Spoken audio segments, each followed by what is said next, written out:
Welcome to Family Product Reviews. If you are new here, support us by subscribing. Today we will be reviewing the Passion Lubes, natural water-based lubricant, 34 fluid ounce. Even if you can't wash it off right away, you don't have an oily or residue feeling. And now there is a gap in the top, so the whole thing is going to evaporate. It's very thin and very watery, and it does not last more than a few minutes until it's time to reapply. If a water-based lube tends to dry up, and that is a personal issue for some, then a silicone-based lube should be considered. Says it won't leave a sticky residue, but as they all do, it left a sticky residue. Both bottle was the pump was broken off, spent money on half of the bottle to make one. The initial slickness is next to none, but eventually it begins to get tacky sticky, and requires reapplication. It does wear out, and you have to reapply, but you can't beat the price. The pump was destroyed, and half the contents had leaked out all over inside the box. Of course, with water-based lube, it dries up quick, but it's rather cheap, so get another pump, and you're good to go. Yeah, it is sticky. If you let dry out on wherever it is that you apply it on, well, it's lube. In our opinion, it dries up pretty quick, but washed off easily. Decent bang for the buck, no pun intended. For $20, this lube is definitely a good value when it comes to having to take a step down from the premium grade stuff. Great stuff. Cheap price, feels nice in all of your spots, gets a little sticky, but comes off with water. The only real downside is that if you press down too quickly, you'll end up shooting the lube a good foot instead of into your hand. They ended up teasing her about the massive bottle of lube for the rest of the weekend.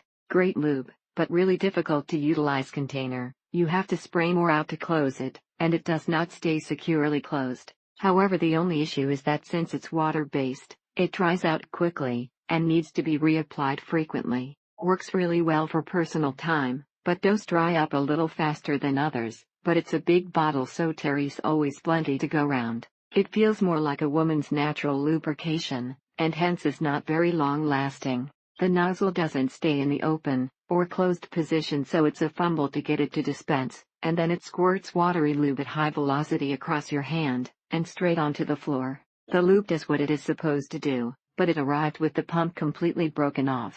The pump is nice if you leave your lube out all the time, but annoying if you put it away. You can screw the pump into the top so lube doesn't come out in storage, but you end up wasting a lot of lube when you screen the pump down. It doesn't dry out very fast, so you won't have to reach for more every 10 minutes. The more friction you add to the party, the more lube you are going to need, or the more quickly you are going to need it. Anyway, if this stuff is not good enough for you, you might want to question how much your partner is into you. This is the best bang for your buck, and it comes in a nice squirt bottle, so you never squirt out too much. One full squirt is the perfect amount you need for a session, or to begin the session. That can be kind of annoying, as your fun may have to stop to apply more lube. The air conditioning dries it out faster, even though it dries out on its own. The bottle leaks from the top if you close the top all the way after you open it the first time. Much more convenient than the flip-top lube tubes of smaller size that always end up getting lost in the shuffle anyway. They're both lube, they both work great at first, and then need to be reapplied. When you reach over for a quick pump of lube in action, some may dribble off your hand, and end up on your nightstand. A little bit on toys, but it basically feels like water if you try and jerk off with it. Thank you for watching. Do not forget to subscribe, and leave your comments below.